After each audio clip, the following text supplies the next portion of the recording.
and veers fatally off course.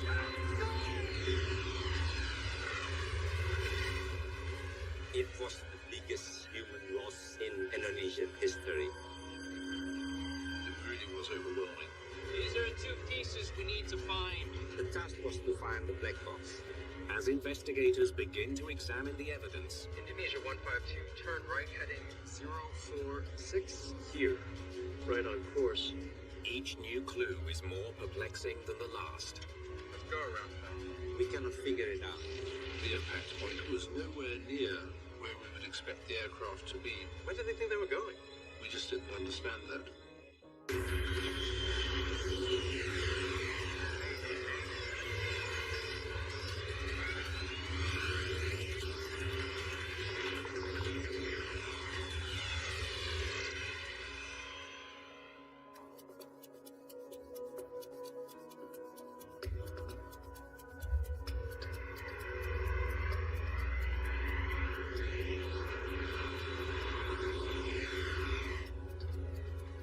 There are 222 passengers on board Garuda Indonesia Flight 152.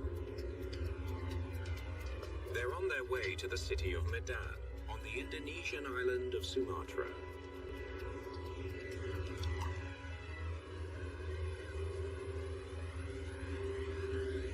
Let's stay on autopilot as long as we can. Yes. Captain Rachmo Wiogo has been flying in Indonesia for nearly 20 years. He's extremely familiar with today's flight path.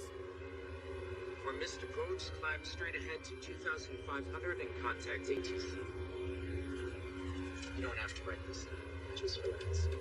Yes, please. Tata Zuwaldi has only recently upgraded from flight engineer to first officer. The plane they're flying is an Airbus A300, one of the most reliable commercial airliners in the sky. Flight 152 left the Indonesian capital of Jakarta nearly 90 minutes ago. Headed northwest, it is expected to arrive at its destination in about half an hour. Surface winds calm, visibility 400 meters. An automated weather report alerts the crew to one factor about their flight that's not routine. Present weather, smoke. Forest fires in Sumatra have sent a thick blanket of smoke across all of Southeast Asia. It's wreaking havoc on people's health and on air traffic. Smoke is limiting visibility to a degree that would make the descent and the approach really quite difficult. Not impossible, but really quite difficult. The cabin crew of Flight 152 begin preparing for the upcoming descent. On the ground, it's a busy afternoon for Medan air traffic controllers. Indonesia 152 requesting descent clearance. They're handling flights from several domestic airlines, including Merpati, Burak, and Garuda Indonesia. Confirming descent to flight level 140. The controller clears Garuda 152 to begin its descent. Descending to flight level 140. Indonesia 152. Medan Airport has just one runway.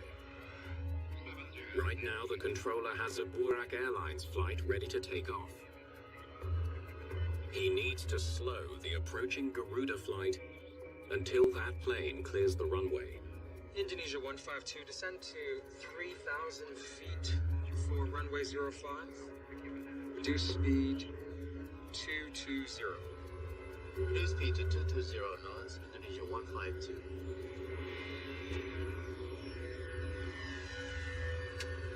Seatbelt, no smoking. Less than 15 minutes from the airport, Flight 152 descends through 10,000 feet. It's smoky here below 10,000. Yeah. The pilot would never have been able to get any external visual cues. He would have been flying entirely on instruments. The reduced visibility puts added pressure on the controllers. If there is smoke all the way down to the ground, the controller knows the pilot is going to encounter problems. They're going to need all the help they can get, and the controlling should be very accurate. The captain adjusts the power to his engines. For Patty 152, turn left heading 240 to intercept runways number 1. Always lags behind a bit, so keep an eye on it for me. Okay. Indonesia 152, do you read? Indonesia 152, say again. Okay, turn left heading 235 now to intercept runway 05. Roger, left heading 235, Indonesia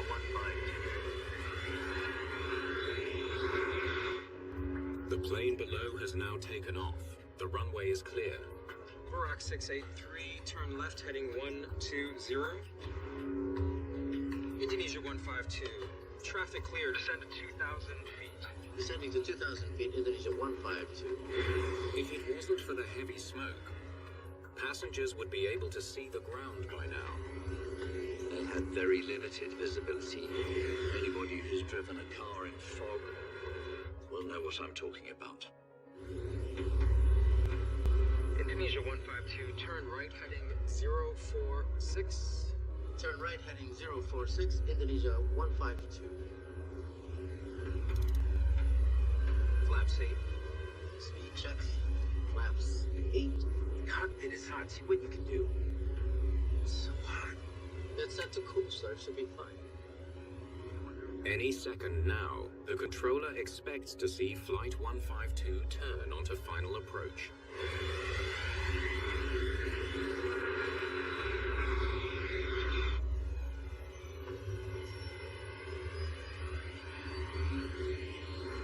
What?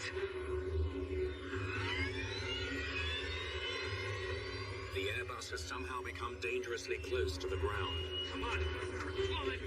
Climb! Climb! The crew struggles to raise the plane's nose and gain altitude. But the 130-ton jet takes time to respond. Time they don't have.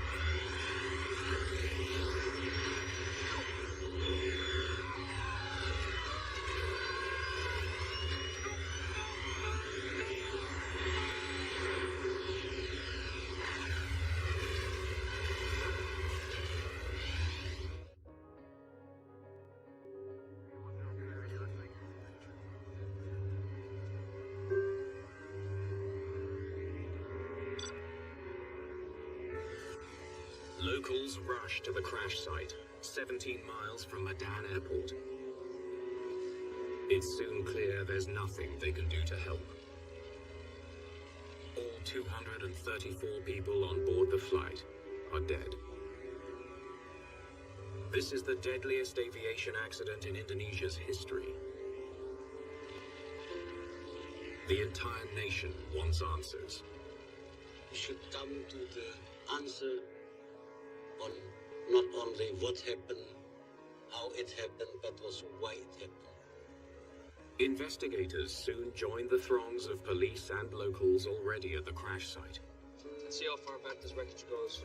Santoso Seogo is a key member of the investigative team, and the accident has affected him personally. I knew both the captain and first officer for a long, long time. When you found out that your two friends was the victim of the accident, it's quite a shocking experience. Santoso! We'll need to secure the site somehow. The Air Accidents Investigation Branch sends Rob Carter to assist with the investigation. The site was chaotic. There were lots of people around, some in uniform, but it didn't seem like very many. There was no overall control. Lots of people doing different things. Very little that seemed to be related to accident investigation. The smell was almost overpowering at that stage, coupled with the heat and the humidity and the pollution.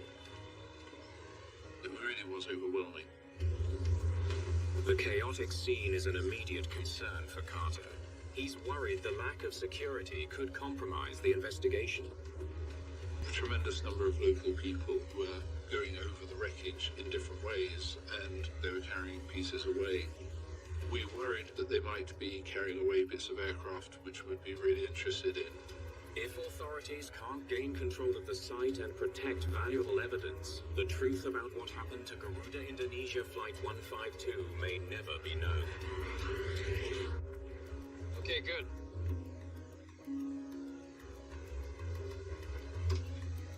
Left engine was found here. Excellent. The wreckage from Flight 152 lies 17 miles southwest of Medan Airport. The compact nature of the crash zone tells investigators that the plane was in one piece when it hit the ground. It looked as if we had most of, if not all, of the aircraft within an area 120 by 80. That's pretty compact. The wreckage tells investigators something else as well, something they can't explain. The debris field shows that the plane was flying away from the airport when it slammed into a hillside southwest of the runway. It's exactly opposite from the direction they should have been flying. One of the things that seemed so strange was where the impact point was. It was nowhere near where we would expect the aircraft to be for the proper sort of approach into the airport. We just didn't understand that. These are the two pieces we need to find. They hope the plane's flight recorders can help clear up the mystery. They should be in this area. Here. Okay, let's go. Our principle is find the black box, and the clues and the evidence are there. Investigators fear the boxes may have been carried off by looters. They recruit hundreds of local people to search for them. We were really looking very strongly for the cockpit voice recorder, flight data recorder, really to fill in any sort of detail on how this had happened. At the same time, they gather information from the air traffic controller, the last person to have communicated with Flight 152. We approached from the southeast. I was trying to bring them in this way. Left turn, then a right turn that gets them into runway 05. The controller suspects the captain somehow misinterpreted his instructions and missed the final turn. He didn't understand which way to turn. He made a left turn here instead. But without the cockpit recording and the flight data, it's impossible to say why the plane turned the wrong way. Perhaps there was a mechanical failure or some other last-minute crisis. We could not determine why the captain made the aircraft turn into the left. This is very interesting. It's a big puzzle.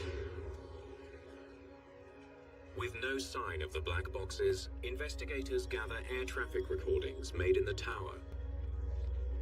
It's hoped they can shed some light on why the plane turned away from the airport instead of towards it. We were still wondering whether it could be some sort of systems failure, possibly even some sort of mild structural failure, some distracting aspect for the pilots. It really left that pretty wide open. Roll tape. Confirming descent flight level 140. The air traffic recordings capture only the radio calls between the pilots and the controller. Indonesia 152 descent to 3,000 feet for runway 05. They're not as helpful as a CVR recording, which would reveal all sounds and conversation inside the cockpit. Reduce speed 220. He needs to get Borak 683 airborne. But investigators listen closely for any clue as to why the A300 veered so badly off course. At first, the communication seems completely normal. For Patty 152, turn left heading 240 to intercept runway 05 from the right side. But then, the controller uses the wrong call sign. Cloudy 152. Now he's got Garuda 152. Records show that earlier in the day, the controller was talking to a Mapati flight with the same number, 152. It seems that now he's mixed up the two call signs. Instead of Garuda 152, he said Mapati 152. The Garuda pilot didn't pick this message up, for obvious reasons. Indonesia 152, do you read? Indonesia 152, say again. Then, suddenly the controller realized that he'd given the wrong call sign, so he called up for a second time. Okay, turn left heading 235 now to intercept runway 05. Left heading 235. Roger, left heading 235, Indonesia 152. It appears the misunderstanding is quickly cleared up. The controller says he made that turn.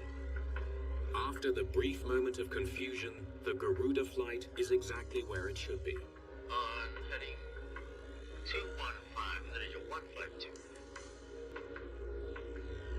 That puts them about here, right on course. One more right turn. He's lined up with the runway.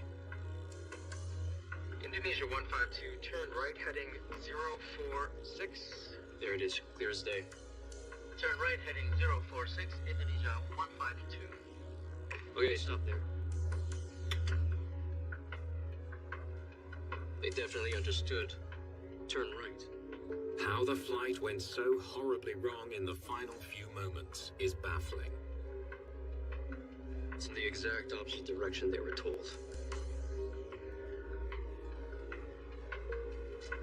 Why?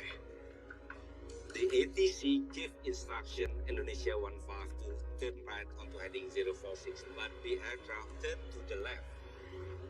At that stage, we do not have any clue at all. Investigators need the CVR if they hope to figure out what exactly went on in the cockpit of Flight 152.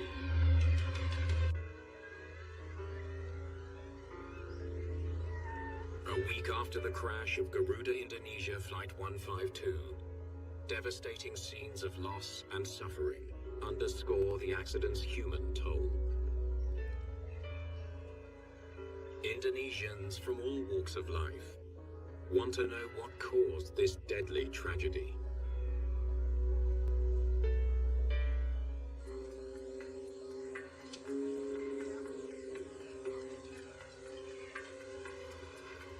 They have to be somewhere. Let's go back to where we started and look again. Let's go. Come on. Let's go. There's still no sign of the plane's black boxes. Investigators are beginning to worry that the answers so many people are hoping for may never be found. We've got to find them. It was very frustrating not having the cockpit voice recorder and the flight data recorder. They are really crucial to understanding the subtleties of an aircraft accident.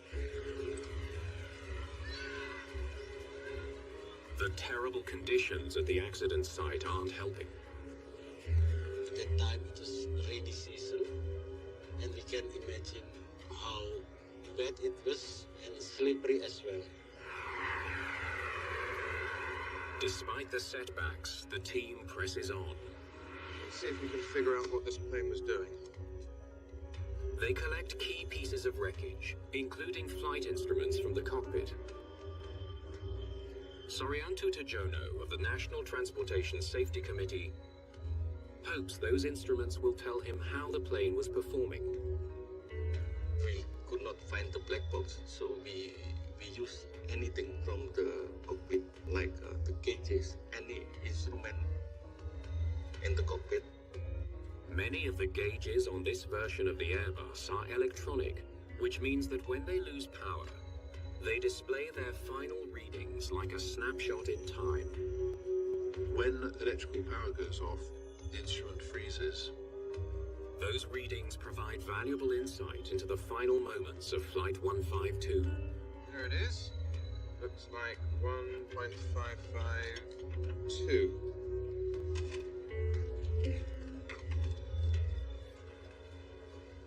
Let's go around, pal. They were trying to fly out of trouble. The engine instruments showed us that the engines were actually at a very high level of thrust at the point that they lost electrical power. The finding reveals that the pilots saw the danger ahead and tried desperately to get their plane to climb. The crew had responded by increasing the engine thrust when they realized they were close to the ground. As the evidence begins to add up, the likelihood of a mechanical failure aboard Garuda 152 looks increasingly remote. It sure seems like the aircraft was under control. Putting it all together, the instruments seem to indicate to us that the aircraft was what we call a going concern when it hit that ridge, that it was some sort of controlled flight into terrain. Controlled means that there's nothing wrong with the airplane.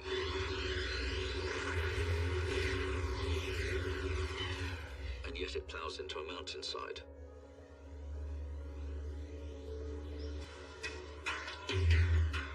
It's been 26 days since the crash of Flight 152. Investigators still have no explanation for its mysterious final turns and fatal impact. But then, they get their first big break.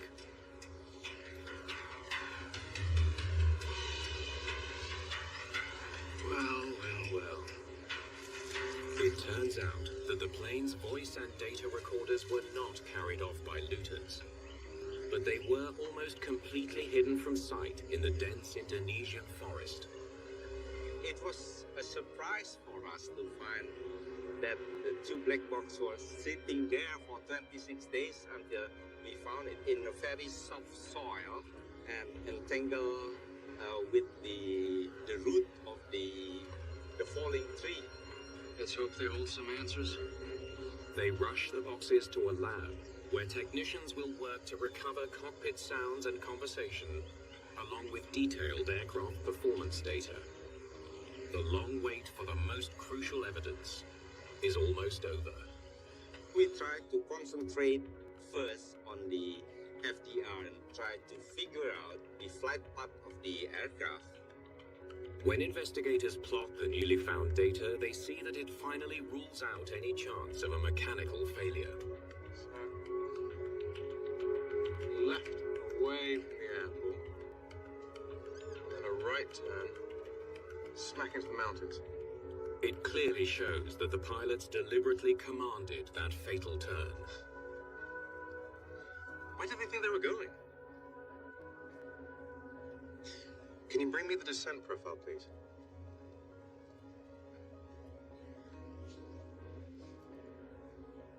After we got the FDR, some questions got some answers. The data also shows that the plane was in a steady descent until it hit a treetop at about 1,500 feet. So why didn't they level off at 2,000 feet? Indonesia 152. Traffic clear. Descend to 2,000 feet. The crew was not cleared to descend any lower than 2,000 feet. They should have held that altitude. So here we were, somehow with the aircraft hitting a tree about 500 feet below its last cleared altitude. That was a real mystery.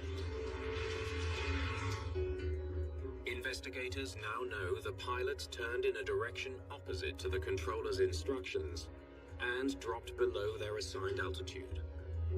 What they still don't know is why. They hope the cockpit voice recorder can provide an answer.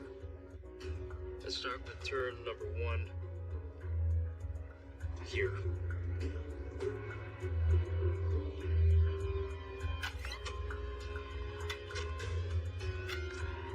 Indonesia 152 requesting descent clearance. For Santoso Seogo, the job of listening to the recording comes with an extra burden. I knew both pilot, the captain and the first officer, and I personally can recognize whose voice are coming from the CVR. It's not easy to listening to the tape. For Patty 152, turn left heading 240 to intercept runway 05 from the right side. Okay, that's a confused call sign. Number 1 always flags me landing, so keep an eye on that for me. Okay. The tape reveals that the Garuda pilots don't respond to the first instruction because they don't think it's for them. Indonesia 152, do you read? Indonesia 152, say again. Okay, turn left heading 235 now to intercept runway 05. The controller repeats himself. Roger, left heading 235, Indonesia 152.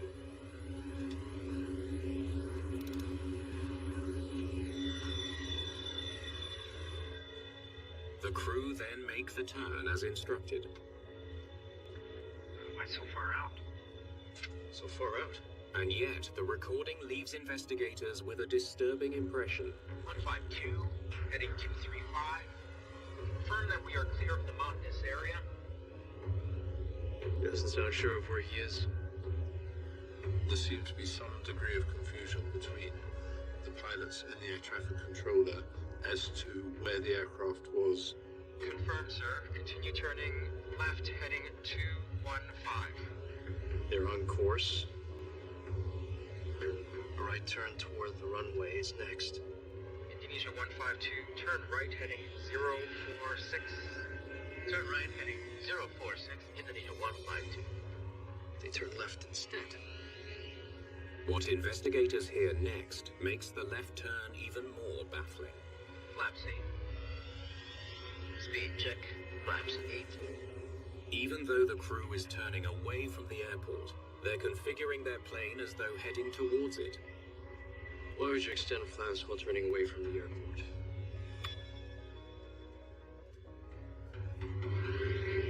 What if he thinks he is turning towards the airport? What if he thinks he's here? He believes he has to turn left to get to the runway. Feeling he may be close to a breakthrough, Santoso Seogo reviews the airport approach chart. The charts lay out what the normal approach is, and the pilots normally expect to fly that. He discovers that Garuda 152 wasn't on the standard approach. The standard approach to Medan is from the left side, which involves making a final left turn to line up with the runway. But because there was an aircraft departing, the Garuda captain was instructed to approach from the right side of the runway, requiring something he wasn't used to, a right turn before landing. The controller took them in a direction which was not what they would have expected according to the approach chart. But there shouldn't really have been a problem with that. Controllers are supposed to confirm the approach path with the pilots well before they get to the runway. How could he not have known which approach he was flying? Back to 127, please.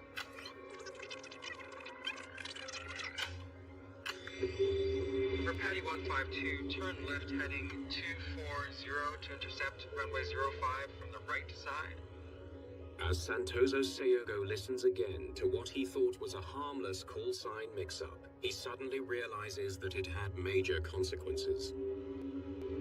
Indonesia 152, say again. When the controller repeats the approach instructions, he leaves out a critical detail. Turn left heading 235 now to intercept runway 05. He didn't repeat which side they were approaching from. He should have made it clear you're not going to come in from the left-hand side of the runway. You're going to come in from the right-hand side. He thinks he's flown past the airport when he's told to make this turn. He's expecting the next turn to be a left turn, but instead he's told to turn right. It seems that the captain, still unable to see the ground through the smoke, dials in a left turn out of habit. It is a tragic error that leads to disaster. But investigators now wonder, why did the first officer not notice his captain's mistake? Indonesia 152, turn right heading 046. Turn right heading 046, Indonesia 152. First Officer Zuwaldi clearly acknowledged.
The instruction for a right turn, yet seconds later the plane turns left. It's almost impossible to understand. Investigators have established that the captain of Garuda Indonesia Flight 152 made a fatal turn after a radio call mix-up left him with a confused mental picture of the approach he was flying. The vectors, the directions given them by the air traffic controller, can create a bit of confusion. The controllers didn't make it clear enough to the pilots that this was not going to be the standard pattern. Indonesia 152, turn right heading 046. Turn right heading 046, Indonesia 152.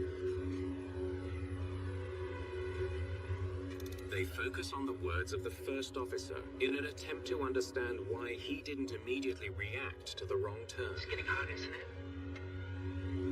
Cockpit is hot. See what you can do. It's so hot. The captain asked the first officer to check the air conditioning. The co-pilot turned his eyes upward to the panel where you check the air conditioning controls. The brief distraction diverts the first officer's attention from his instruments at a critical moment. It's set to cool, sir. It should be fine. As a result, the co-pilot missed crucial information from the instruments. Turn right. He looked back. He was surprised to find out that the aircraft turning to the left instead turning to the right. Indonesia 152, confirm turning left or right heading 046. Turning right, sir.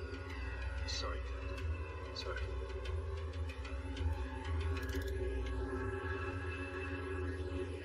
Roger 152. 152, confirm you are turning left now. You're turning right. 152, okay. Continue turning left. In all the confusion over which way to turn, Left. We are turning right now. Oh, God. Okay. valuable seconds are lost. Flying straight towards the mountain. There were many confusing factors for him. What? The smoke pollution was certainly one of them. The confused instructions from air traffic control. He did not really have a good mental picture of where the aircraft was and where it was meant to be.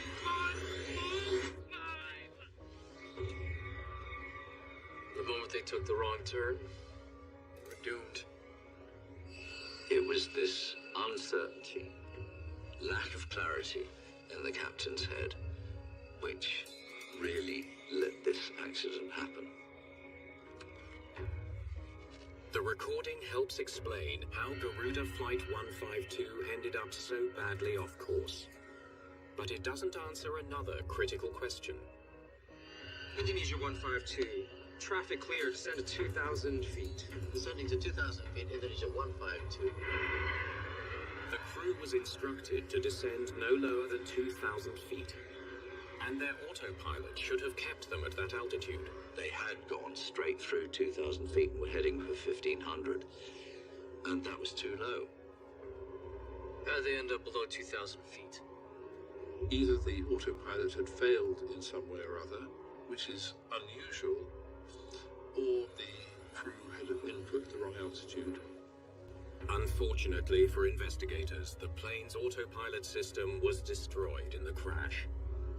This impact was so severe, they could pick up the bits afterwards, but they couldn't establish whether there was something wrong with it on the day. Maintenance records show no history of the autopilot ever failing to maintain proper altitude, so a malfunction seems unlikely. And a report from Airbus all but eliminates the possibility of autopilot failure. Engineers calculated that the odds of such a failure are less than 1 in 2 billion. It's almost impossible for it to fail.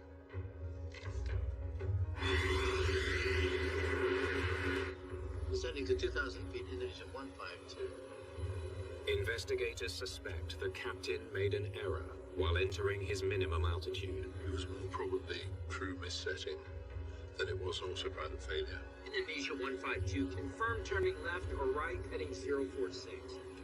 Turning right, sir. Sorry.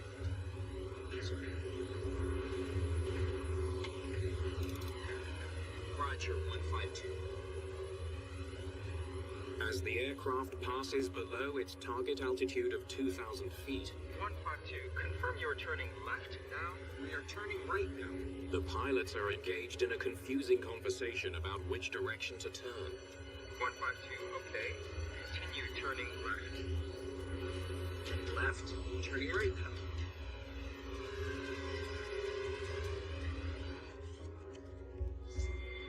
They were so preoccupied with their turn, they didn't notice their altitude.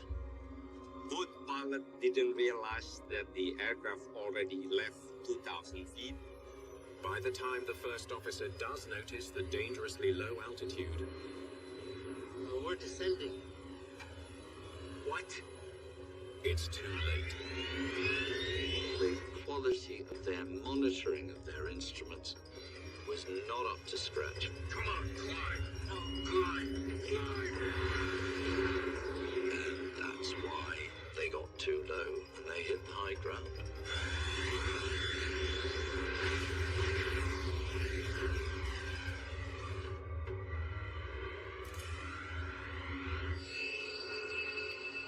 It's finally clear how Garuda Indonesia Flight 152 dropped below the minimum safe altitude. But there are still important questions to answer. Indonesia 152, traffic clear. Descend to 2,000 feet. The controller in Medan had a readout of Flight 152's altitude and direction.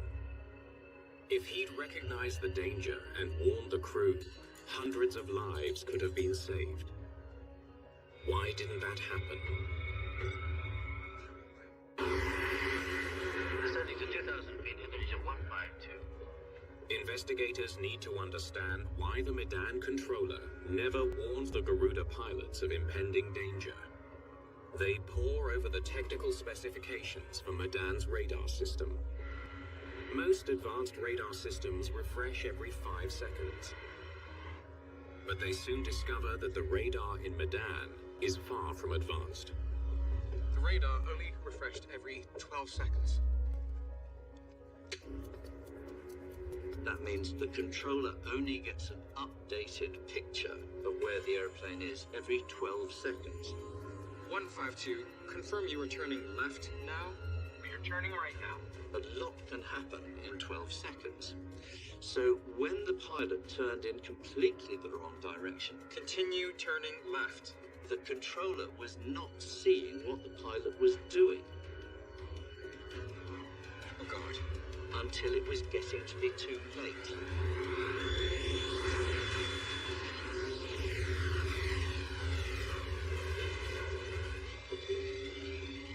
Investigators are close to fully understanding the tragic crash of Flight 152. There's just one last mystery to solve. Most commercial jets have a cockpit alarm that sounds when the plane flies too close to terrain. Terrain. It's called the Ground Proximity Warning System, a loud, automated voice alerting pilots to danger. One of the big questions for us was, why did the accident happen when the aircraft was equipped with a ground proximity warning system? According to the flight data recorder, the GPWS on Flight 152 was triggered 5 times. The crew should have heard the first warning 37 seconds before impact. But when they check the cockpit recording, they only hear the voice alarm once. Pull up! Pull up! Pull up! And it comes just 4 seconds before impact. Something's not right. They send the tape to an audio lab where sound technicians enhance the quality of the recording.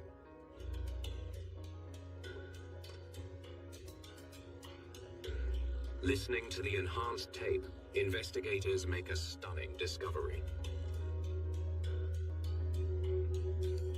Pull up! Pull up! Pull up! The alert pull up is not the sound of an automated voice. It's definitely Zuwaldi, first officer. Then we realized the recording of pull up wasn't from the GPWS, but it was from one of my friends. It can mean only one thing. We knew that GPWS was not working. It ultimately revealed that there is a flaw in the GPWS that prevents a warning from sounding when planes are descending over certain types of mountainous terrain. The GPWS never gave the warning to the pilot. Over the years, GPWS has saved countless lives. It was sad in this case that those lives weren't saved, and the modern systems enhanced GPWS certainly would have worked way better. Investigators have finally uncovered the tragic series of events that led to the loss of 234 lives. It all starts with a controller who confuses one call sign for another. Patty 152, turn left heading 240 to intercept runway 01. Always lags behind a bit, so keep an eye on it for me. The mix-up means the crew of Flight 152 never hear a critical instruction to approach the runway from the right side, instead of the usual left. Indonesia 152, say again. The captain compounds the problem when he enters an incorrect altitude into the autopilot. Indonesia 152, traffic clear, descend to 2,000 feet. Descending to 2,000 feet, Indonesia 152. The error keeps the autopilot from holding the plane at 2,000 feet, as the crew expects. Thick smoke from forest fires obscures the view of landmarks on the ground. Thinking the runway is to his left, the captain turns away from the airport towards mountains. 152, confirm you're turning left now? We're turning right now. 152, okay. Continue turning left. In the confusion over the turn, no one notices that the Airbus is dropping dangerously close to the ground. Ultimately, the warning that should alert them to the danger never sounds. What? Come on, climb! Climb! Pull up! Pull up! Pull up!